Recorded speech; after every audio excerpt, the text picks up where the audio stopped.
Hello, it's layperson Lisa with day 323 of Silence in a Year. And Cardinal Sarah is continuing talking about poverty and how it is so misunderstood in the world today, even by many members of the church.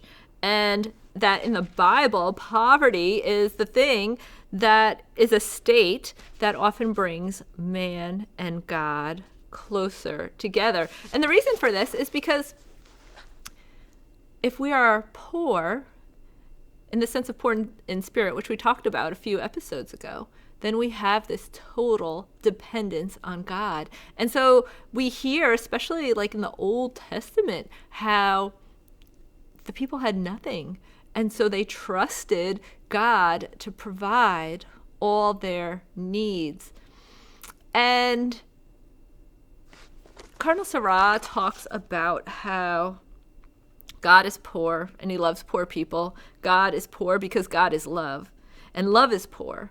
And someone can only be happy when they have a total dependence on the beloved person. So a total dependence on God. And it ties into what we talked about yesterday, that our hearts are restless until they rest in God. And in our world today, we have such a spiritual poverty in the sense that we are lacking, many in the world are lacking, many in our society are lacking a relationship with God. And Saint Mother Teresa says that this is like, there's people that are hungry for food, but people who are spiritually hungering, that number is even greater. The number of people who are spiritually poor, in the sense that there is no relationship with them and God, so much greater than those who are food poor. And what can we do about this? That we can have an impact on people in our circle of influence. So, in our Evangelical Catholic class, we're starting another class up in January 2024, FYI, in case you're interested.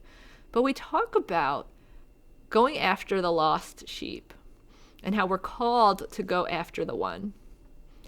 And oftentimes we'll think, oh, these are the people on the street that maybe I can do some sort of corporal work of mercy or spiritual work of mercy for. But no, these are people in our churches. These are people we see in the pews every week that don't have a relationship with God. They're just going out of routine. And that's what I was doing for the most of my life. I was going because that was what we did on Sunday. That was what I was supposed to do.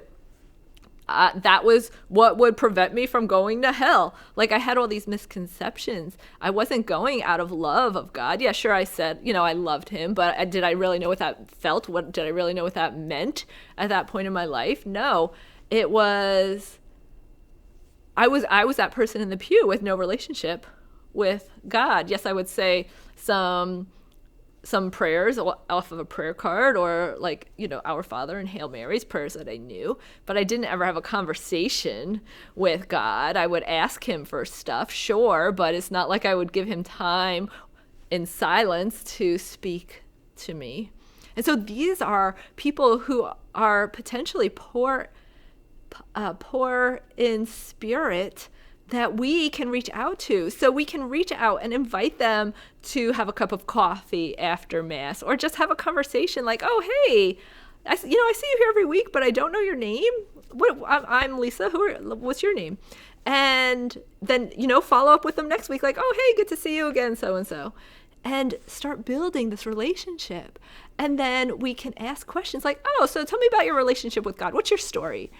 And we don't know the power. We don't realize the power in which God can use this to help bring people who are in our parishes, in our pew, that may be lacking in a relationship with him, closer to him, to know him on a deeper level. So who is God calling you out? Who is God highlighting to you to go out and talk to reach out to be attentive to. Well, may God bless you, and I'll see you next time.